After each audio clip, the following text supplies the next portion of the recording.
आज भैया हम स्टार्ट करते हैं सेक्शन 145 से। Cross examination as to previous statement in writing. यानी कि अगर किसी व्यक्ति ने प्रीवियसली कोई स्टेटमेंट किया हुआ है, कोई एविडेंस दी हुई है उसके द्वारा, अब उसके रिगार्डिंग उसके क्रॉस एग्जामिनेशन की हम बात करते हैं। तो कोई ये कहता है कि विटनेस में भी क्रॉस एग्जामिन, किसी भी विटनेस को क्रॉस एग्जामिन किया जा सकता है उन स्टेटमेंट के बारे में जो उसने पहले ही या तो राइटिंग में दिए हुए हैं या उनको रिड्यूस किए हुए हैं राइटिंग में, और जो रेलिवेंट है उस मामले से, जो प्रश्नगत है किसी भी ट्रायल में, किसी भी कोर्ट में।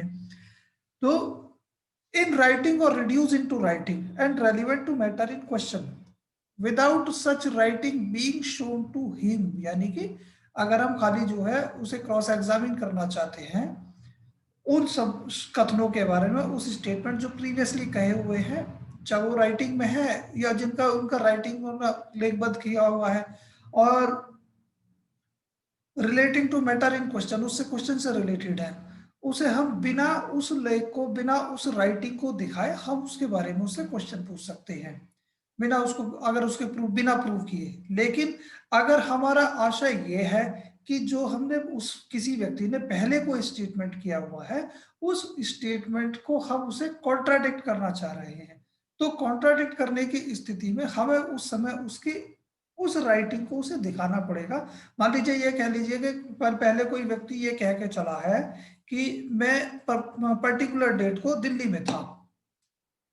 अब हमारी बात चल रही थी, हम यहाँ उसके भैया एग्जामिनेशन शुरू किया और सारी चीजें की। अब उसने कहा, हमने ये अब जो नई विटनेसेस आ रही है उसमें कहता है कि मैं उस पर्टिकुलर डेट को मैं गाजियाबाद में था। तो अब जब हम उसके कॉन्ट्राडिक्ट, यानी कि उसके क्रेडिबिलिटी को, उसके क्रेडिबिलिटी को हम शेक करते हैं, तो उस समय क्या कहेंगे? देखिए, हमारा कहना यह है कि आप झूठी गवाही दे रहे हैं न्यायालय में, क्योंकि आप उस पर्टिकुलर डेट को गाजियाबाद में नहीं, दिल्ली में थे, और ये आपने पहले कहा हुआ। फिर हम उस समय उसका जो अटेंशन है उस राइटिंग की तरफ दिखाएंगे, उस स्टेटमेंट की तरफ दिखाएंगे जो उसने पहले कहे हुए हैं। तो क्लियर हो गया?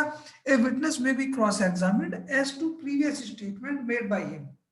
विटनेस का क्रॉस एग्जामिनेशन किया जा सकता है उन स्टेटमेंट के बारे में, उन स्टेटमेंट से संबंधित जो उसने पहले बार किए हुए हैं, in writing or reduce into writing, writing में है या राइटिंग में लिखबद्ध है, relevant to matter in question, और जो जो हमारा फैक्ट इन इशू है उससे रिलेटेड है, without such writing being shown to, बिना उस राइटिंग को देखा हुआ और बीइंग प्रूव्ड, बिना साबित हुए। लेकिन if it is intended to contradict him by the writing, his attention must before the writing can be proved, उस राइटिंग को साबित करने से पहले उसका इंटेंशन उसकी तरफ हम लेके आएंगे।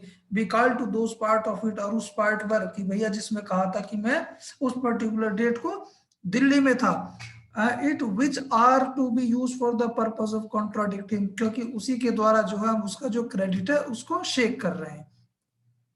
क्वेश्चन लॉफुल इन क्रॉस एग्जामिनेशन, जब क्रॉस एग्जामिनेशन की हम बात करते हैं, जो पीछे हमने देखा, जब हम ऑब्जेक्ट की हम बात कर रहे थे कि आखिर क्या ऑब्जेक्ट है, तो जो क्वेश्चन हम हमेशा पूछते हैं वो किस तरीके के हो सकते हैं, उनकी नेचर क्या होती है और उनका पर्पस क्या होता है। When a witness is cross-examined, he may, in addition to the questions herein before referred to, be asked any question which tend से मतलब जो जिनका आश्रित है, जो उनका काम क्या, टू टेस्ट इज वेरिसिटी, उसकी विश्वसनीयता को चेक करते हो, to discover who is and what is his position in life, मतलब एक तो वो है कौन और उसकी खुद के जीवन में उसकी क्या स्थिति है, भाई चोर है या कोई बहुत ही भला व्यक्ति है।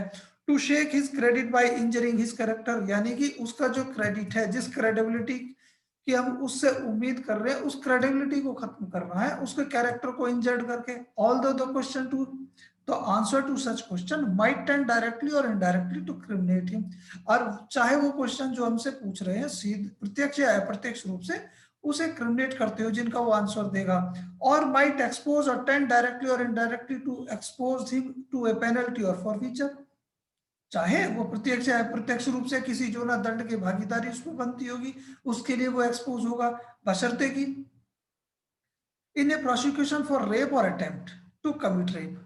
जहां हम देखो भैया, इसमें अपना वेयर एक्ट खोल लीजिएगा, इसमें मिस्टेक है थोड़ी सी ये, क्योंकि वहां पर अमेंडमेंट हो गया था क्रिमिनल लॉ अमेंडमेंट एक्ट 2013 के द्वारा, जो सेक्शन 28 उसका था, उसके द्वारा इसमें जो है सब्सटीट्यूट कर दिया गया।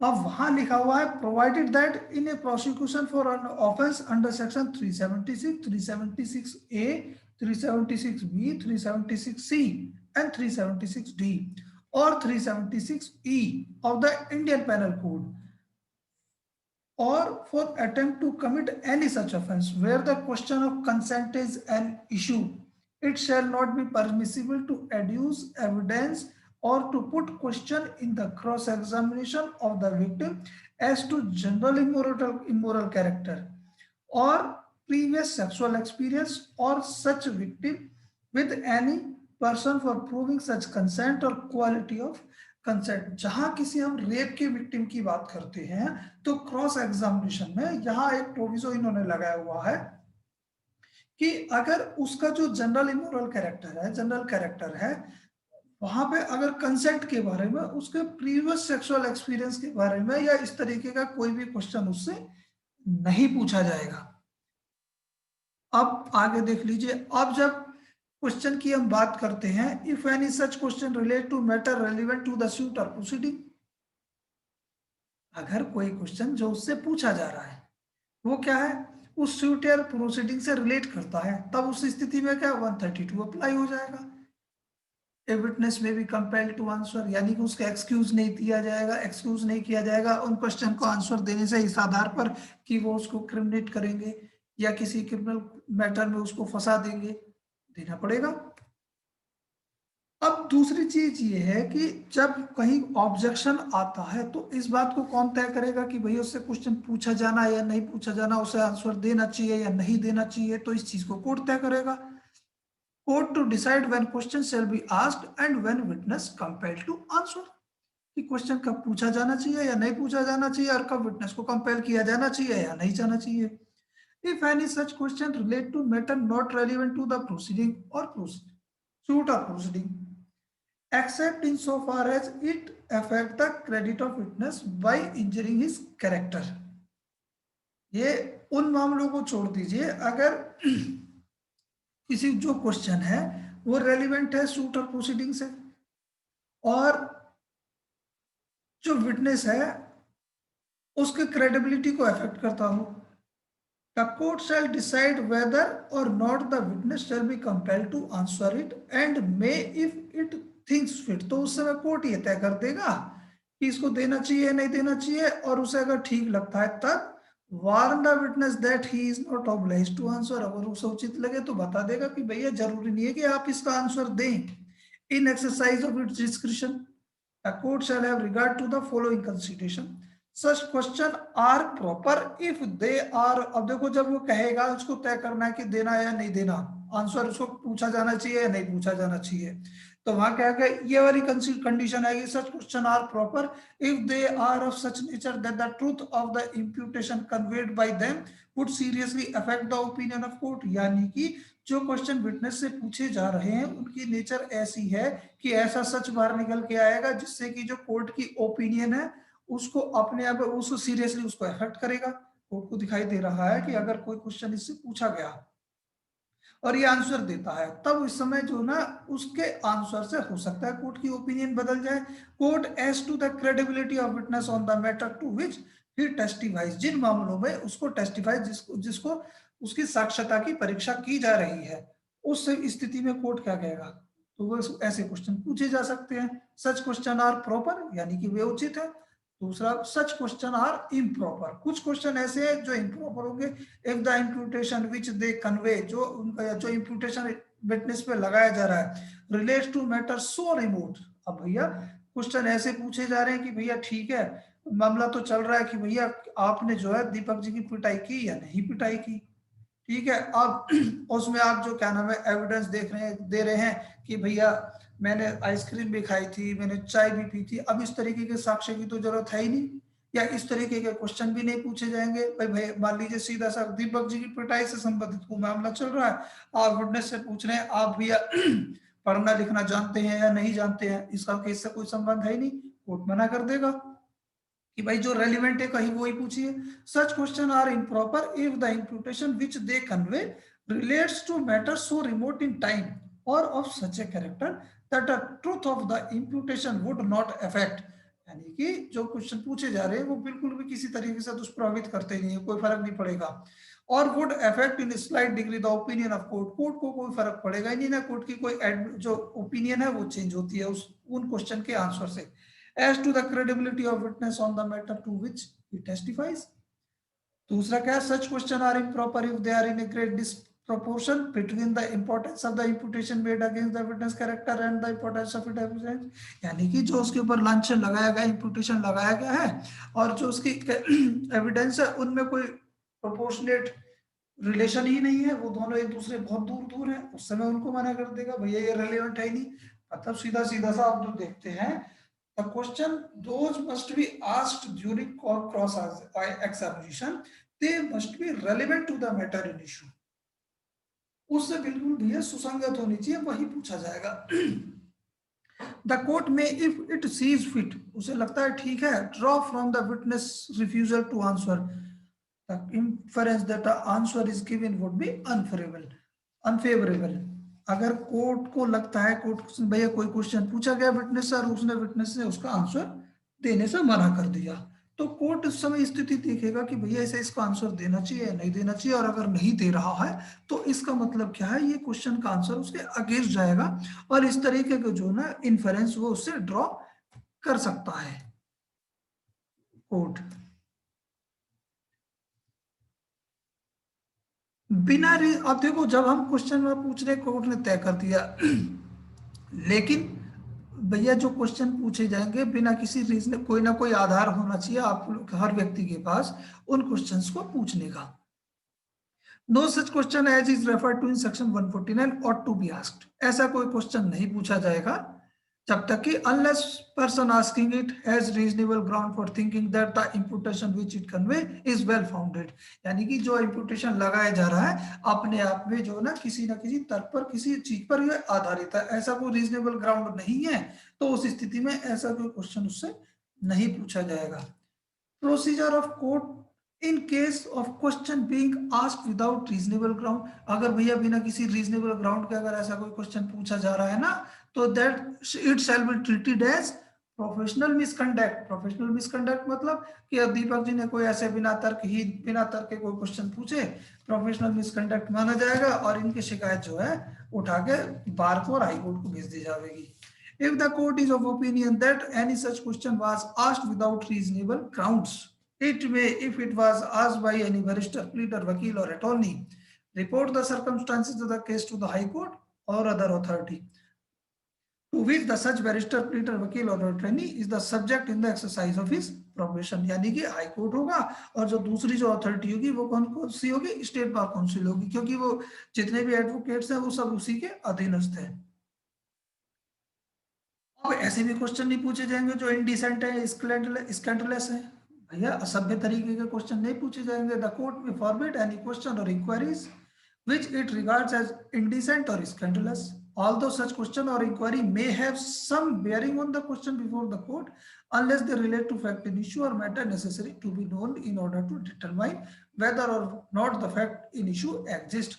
ऐसे क्वेश्चन नहीं पूछे जाएंगे जो अपने आप में असभ्य हो या गंदे हैं, भद्दे हों, उनको कोर्ट मना कर देगा जब तक कि वो बिल्कुल ही किसी मामले से जो फैक्ट इन इशू है उससे बहुत ही बिल्कुल नजदीकी ना रखते हो।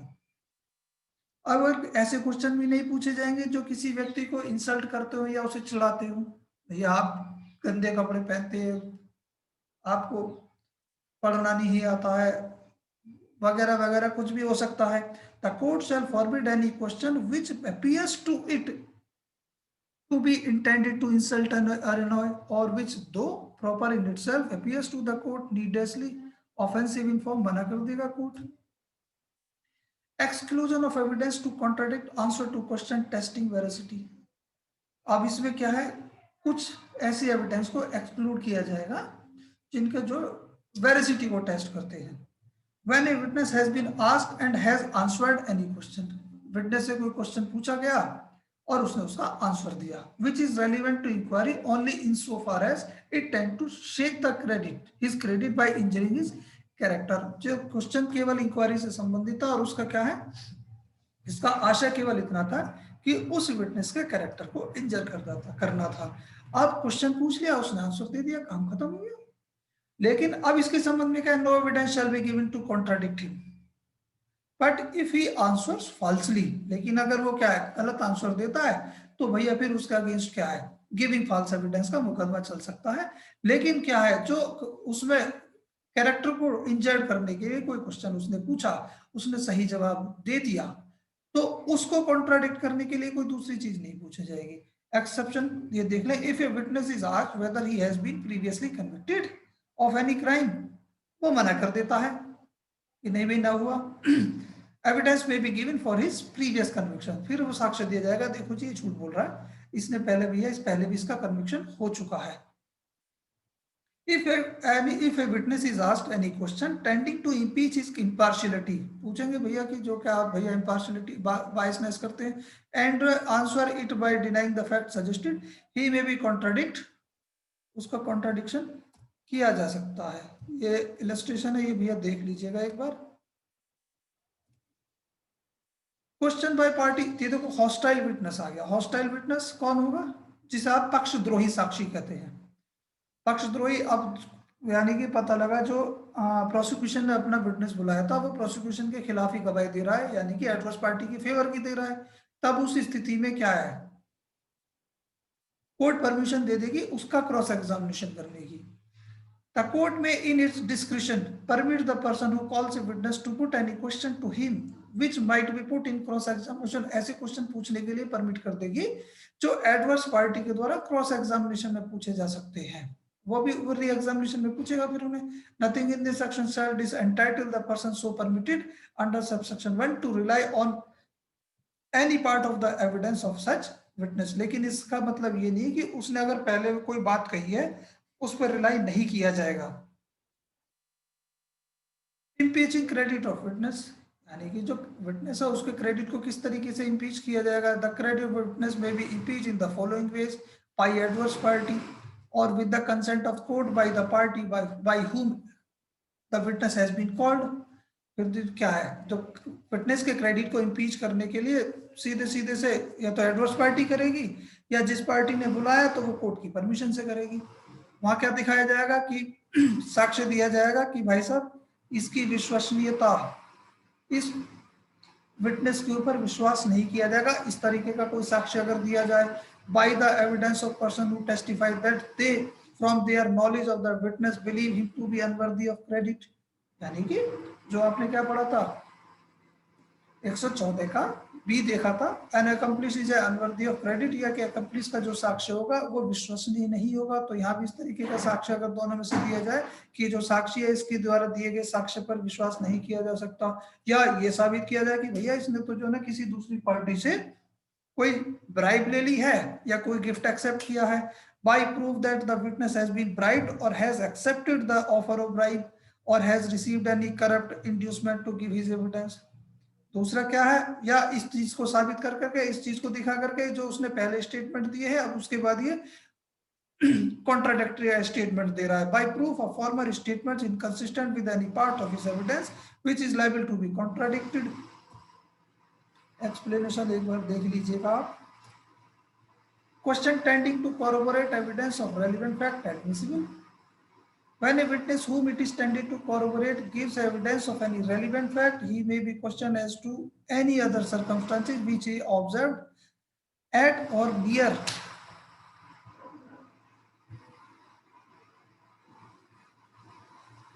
अच्छा बेटा, मैं तो सोच रहा था सारा निपटा दूं आपका सब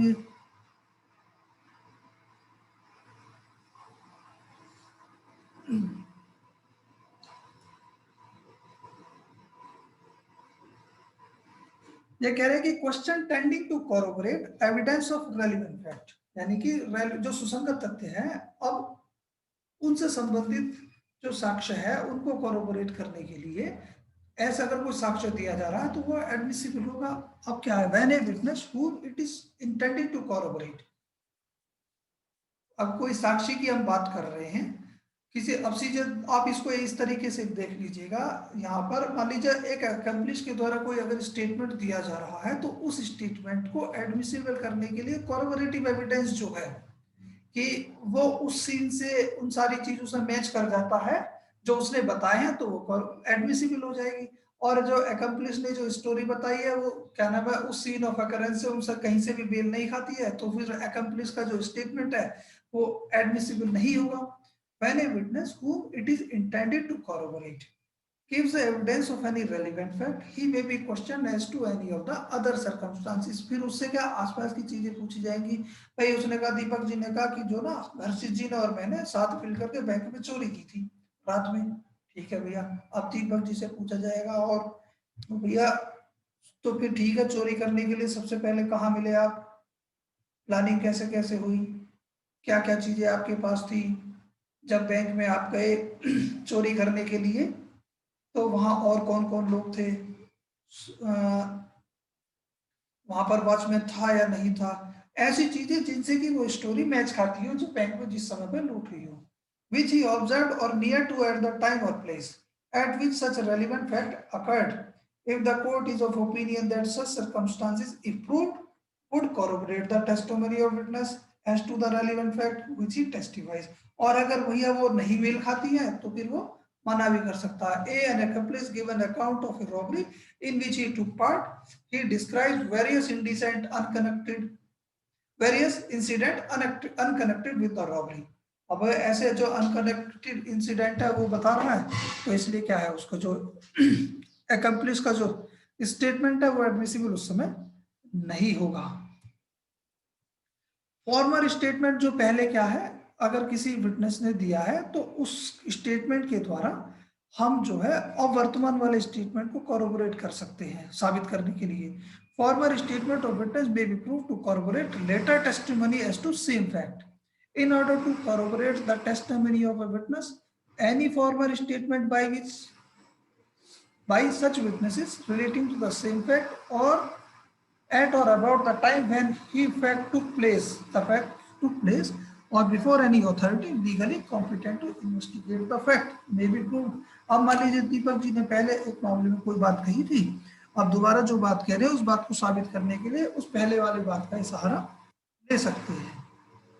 What matter may be proved in connection with proved statement relevant under section 32 and 33। 32-33 की जब हम बात करते हैं, जब उनमें किसी मामले को साबित किया जा रहा है 32-33 के अंतर्गत, तो when any statement relevant under section 32 and 33 is proved, अगर वहां पे हमने उसे प्रूव मान लिया, all matters may be proved, फिर क्या है, और जो साथ में जो है जो उसको कॉन्ट्रोडिक्ट करेंगी या कोरोबोरेट करेंगी।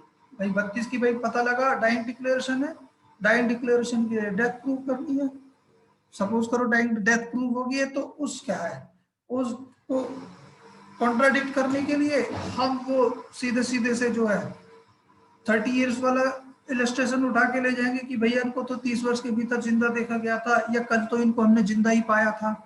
All matters may be proved either in order to contradict or to corroborate it or in order to impeach or confirm the credit of a person by whom it was made, which might have been proved if that person had been called as a witness and had denied upon cross examination of truth the matter suggested। सीधे सीधे से अगर 32 और 33 में कोई जिस चीज को आप साबित कर रहे हो और साबित है, तो उसके लिए क्या है, उसको कन्फर्म और डिनाइल के लिए उससे संबंधित साक्ष्य आप दे सकते हो।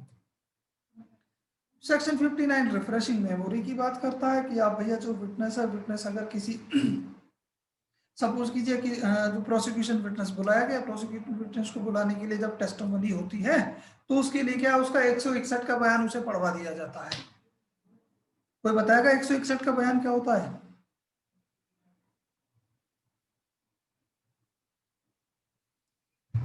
दिव्या,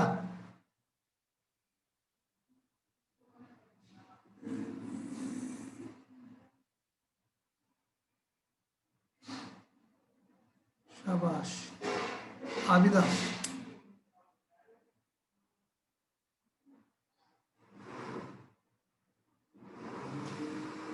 देखो तो वहां पर 161 का बयान उसे पढ़वा दिया जाता है कि भैया जब वो साक्ष्य देने के लिए आए तो उसका जो बयान है उसे पढ़वा देंगे और फिर वो उसके बाद उसे क्या है अपना साक्ष्य दे देगा। A witness may, while under examination, refresh his memory by referring to any writing made by himself at the time of the transaction concerning which he is questioned, or soon afterward the court consider it likely that the transaction was at that time fresh in his memory.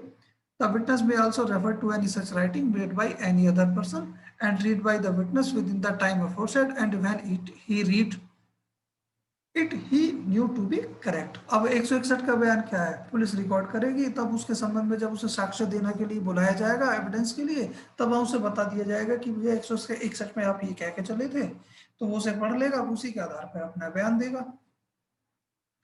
When witness may use copy of document to refresh memory, फिर वो क्या है, जब उसे जरूरत पड़ेगी, whenever witness may refresh his memory by reference to any document, he may with the permission of court refer to a copy of such document, वो मांग लेगा।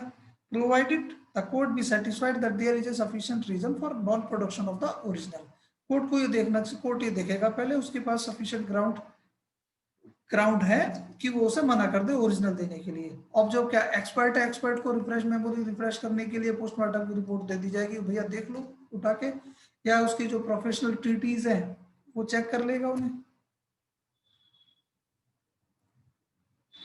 Testimony to fact stated in document mention in section 159। अब देखो 159 की अब जब बात करेंगे, वहां अगर किसको टेस्टिफाई किया जा रहा है, a witness may also testify to facts mentioned in any such document as mentioned in section 159। जब रिफ्रेशिंग मेमोरी की उस डॉक्यूमेंट के बारे में साक्ष्य देगा, although he has no specific recollection of fact themselves, चाहे उसने क्या इस तरीके से देख लीजिए एग्जांपल से इसका, जो एक किताब वाला है, किताब वाले ने भी एक साक्ष्य दिया, साक्ष्य देने के लिए अब क्या है, वो ये इस तरीके का साक्ष्य भी दे सकता है कि भैया ये जो पर्टिकुलर जो एविडेंस जो आपको दे रहा है, उसकी किताब की शेल्फ में जो ये 10 किताबें इनमें से है किसी एक में, ये ध्यान नहीं है कौन सी किताब में है। तो यही कह रहा है, witness may also testify of fact, उन तथ्य जिन तथ्यों पर वो आधारित है, जहां से वो कलेक्ट किए उसने ड्यू कोर्स में। Mention in any such document as mention in section 159, although he has no specific recollection of the fact themselves, if he is sure that the fact were correctly recorded in the document. Illustration: a bookkeeper may testify to fact recorded by him in books regularly kept in the course of business if he knew that the books were correctly kept although he has forgotten the particular transaction entered। फिर भैया अगर वो क्या है, किस particular किताब में ये ध्यान नहीं है, लेकिन ये पता है कि ये जो 10 किताबें उसने तैयार की थी उस महीने में इन 10 में से किसी एक में है, तो इसका साक्ष्य दिया जा सकेगा। Right of adverse party as to writing used to refresh memory, any writing referred to under the provision of the two last preceding sections must be produced and shown to the adverse party if he requires। adverse party मांग सकती है उन्हें देखने के लिए अगर वो चाहे तो। Such party may if he please cross examine the witness thereupon, तो उस स्थिति में जो एडवर्स पार्टी है वो उसका क्रॉस एग्जामिनेशन भी कर सकती है उस आधार पर। प्रोडक्शन ऑफ डॉक्यूमेंट, अब एक विटनेस जिसको समन किया किसी डॉक्यूमेंट को प्रोड्यूस करने के लिए जो उसके पोजीशन में है, a witness summoned to produce a document shall, if it is in his possession or power, bring it to the court, notwithstanding any objection which there may be to its production or to its admissibility। The validity of any such objection shall be decided by the court। अगर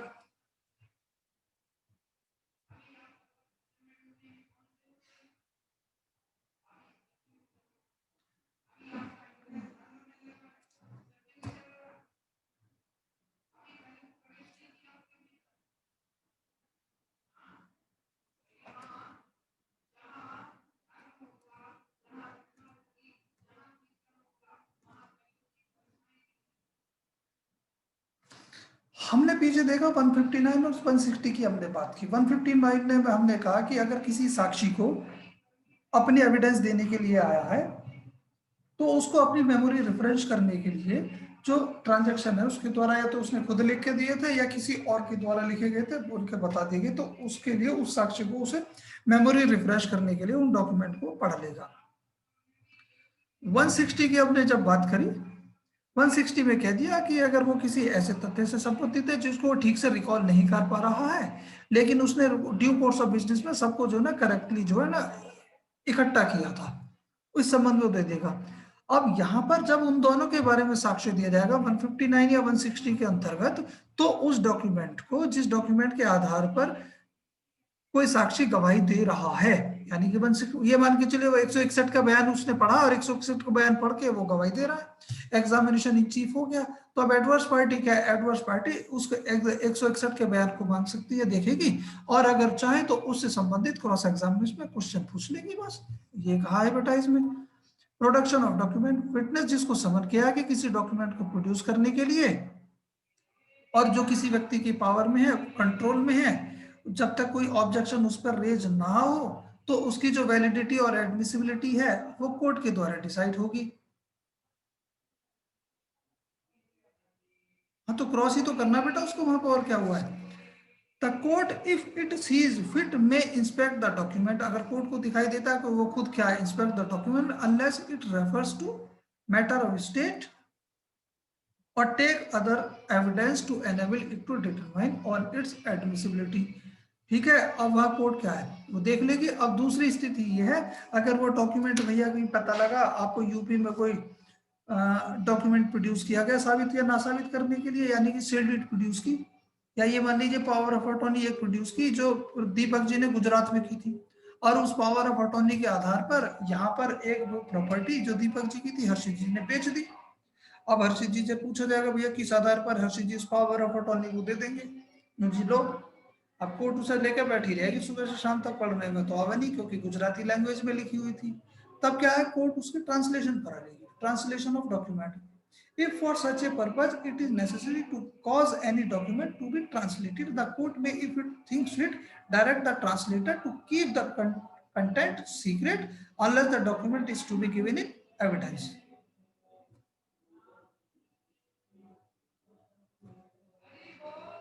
Giving as evidence of a document called for and produced on notice.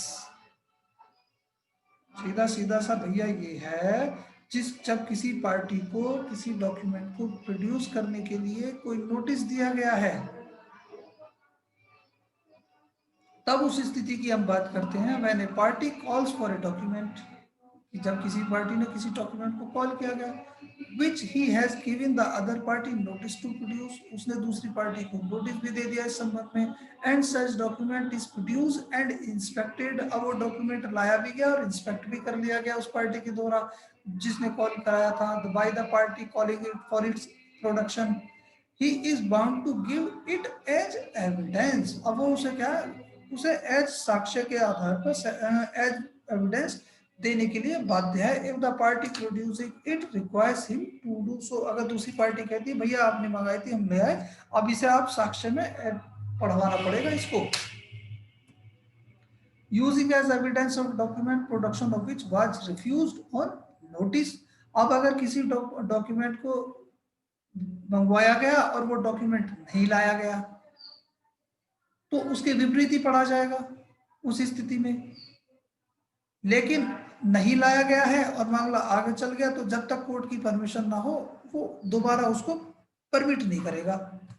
When a party refuses to produce a document which he has not had notice to produce, he cannot afterward use the document as evidence, फिर उसके साक्ष्य में वो नहीं पढ़ा जाएगा without the consent of the other party or the court of the order of court.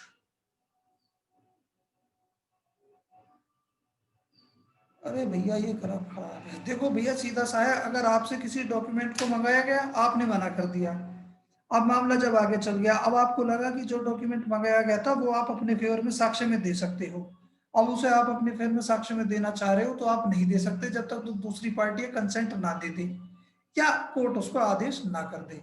A sues B on agreement and gives B notice to produce. At the trial, A calls for document and B refuses to produce it. भाई इसने भी खोल P लिया। A sues B on agreement and gives B notice to produce it. At the trial, A calls for the document and B refuses to produce it. A gives secondary evidence of its content. अब A ने क्या secondary evidence दे दी उसके बारे में, B seeks to produce the document itself to contradict the secondary evidence given by A। नहीं भैया, court मना कर देगी है कि जो अगर वो ये दिखाना चाह रहा है भी जो सेकेंडरी एविडेंस है जो गलत दे रहे हैं, क्योंकि जो ओरिजिनल तो मेरे पास, ओरिजिनल में तो ये है ही नहीं। तो कोर्ट ये कहेगी भाई जब ओरिजिनल मंगाया तब क्यों नहीं लाए। तो उस स्थिति में जब तक या तो जो पार्टी सेकंड पार्टी कंसेंट ना दे दे या कोर्ट आदेश ना कर दे, तब तक उसके द्वारा जो है वो ओरिजिनल का जो है साक्ष्य में नहीं दे सकता। और in order to show that the agreement is not stamped, कह रहा कि नहीं स्टाम्प तो था ही नहीं इसमें ओरिजिनल पे, तो मना कर देगी कोर्ट।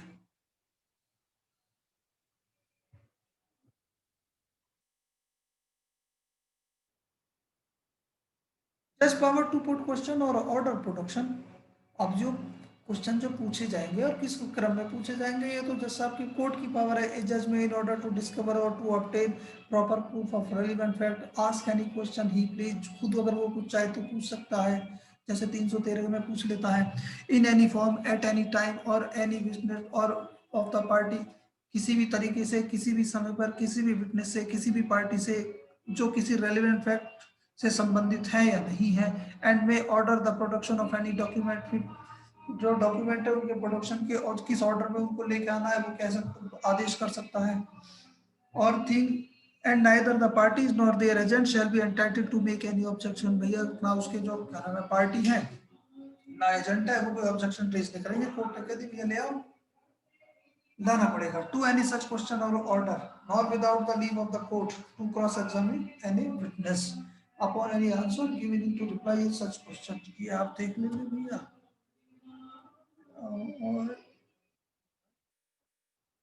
और अब jury or assessor to put question. Court की जो पावर है, in cases tried by jury or with assessors, the jury or assessors may put any question to the witnesses through or bye leave of the जज which the judge himself might put and which he consider। ऊपर जो jury है, अगर jury के समक्ष जो है jury के द्वारा किसी विटनेस का एग्जामिनेशन हो रहा है, तो उस स्थिति में क्या है, विटनेस से वो कोई भी क्वेश्चन पूछ सकते हैं। सर सर ये जूरी कहाँ होती है सर इंडियन कोर्ट में? तो सर पहले होती थी मेरे ख्याल से जूरी, तो जब पहले ही होती थी, अभी पहले का ही तो 1872 का ही तो लिखा हुआ है सेक्शन। तो उसके सर एक बाद बार का सर एक बार जूरी के बारे में बताइए सर। जूरी का जूरी से मतलब मतलब ये है कि भैया जो जजेस की एक कोरम होता है दैट इज कॉल्ड जूरी। पता लगा 3 जजेस की बेंच है, 2 जजेस की बेंच है, 5 जजेस की बेंच है, जज अकेला बैठा होगा। और जूरी में वो 4 5 3 वो जो कोरम होता है वो होता है पावर ऑफ जूरी और असेसर टू पुट क्वेश्चन। तो जूरी का कोई भी मेंबर। हाँ तो सर वहाँ पे जजमेंट देने की पावर तो जज की होती थी, तो जूरी अलग बैठी रहती थी हैं? या जूरी जज को असिस्ट करती थी? अरे कोई यार भी तुम तो बेवकूफ आदमी है, कैसे कैसे सवाल करोगे। जूरी से मतलब है ग्रुप ऑफ जजेस जो बैठे हुए हैं, एक कोरम बनाया हुआ जो बेंच है। अब जब किसी मामले की सुनवाई अकेला जज नहीं है भैया, को सुप्रीम कोर्ट हाई कोर्ट में जाओगे तो बेंच सुनेगी। अब जो बेंच है वो जूरी है। नई बात समझ में? कौन सी सर? सर बेंच को जूरी कहेंगे ना फिर? हाँ तो यही तो कह रहे हैं, जो बेंच को जूरी कहेंगे, और उनमें से कोई भी क्या व्यक्ति है, कोई भी जो मेंबर है वो क्वेश्चन पूछ सकता है। तो वही तो मैं कह रहा हूँ, तो बेंच को जूरी तो पहले जूरी कहते थे, बेंच कहेंगे ना उसको। हाँ तो अब बेंच कहेंगे, तो बस यही तो है। फिलहाल तो आप इसे ऐसे ही पढ़ेंगे ना, जब 166 में जो लिखा हुआ है। नई बात समझ में आपके? भाई आ आपका गई कहना है, आ गई। तो आपका कहना यह है कि सर ये पहले जूरी पहले होती थी अब नहीं होती। हमारा भी कहना यही है। अब ये है कि जब बेंच होती है तो उस बेंच से कोई भी जो जज साहब है वो क्या है क्वेश्चन तो पूछ ही सकते हैं। May put any question to the witness, जो साक्षी है जो विटनेसेस आ रहे हैं उनके उनसे कोई भी क्वेश्चन किया जा सकता है। नहीं आया बात समझ में? आ गई सर, आ गई। अब दूसरा ये कहता है कि no new trial for improper admission or rejection of evidence. अगर किसी साक्ष्य का किसी डॉक्यूमेंट का कोई जो है एडमिशन गलत हुआ था या रिजेक्शन हो गया है, तो इस आधार पर कोई नया ट्रायल चालू नहीं होगा।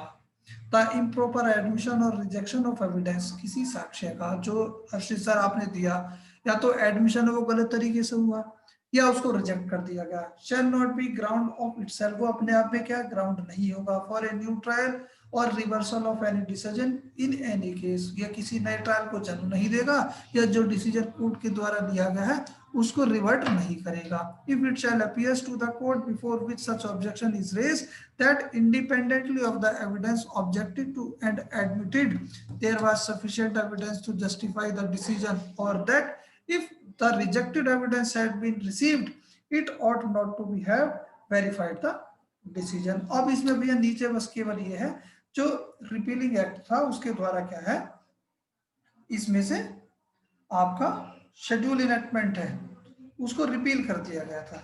ये भैया आज आपका पूरा खत्म। और इस संबंध में किसी को कोई भी डाउट हो तो वो एक बार पूछ ले भैया।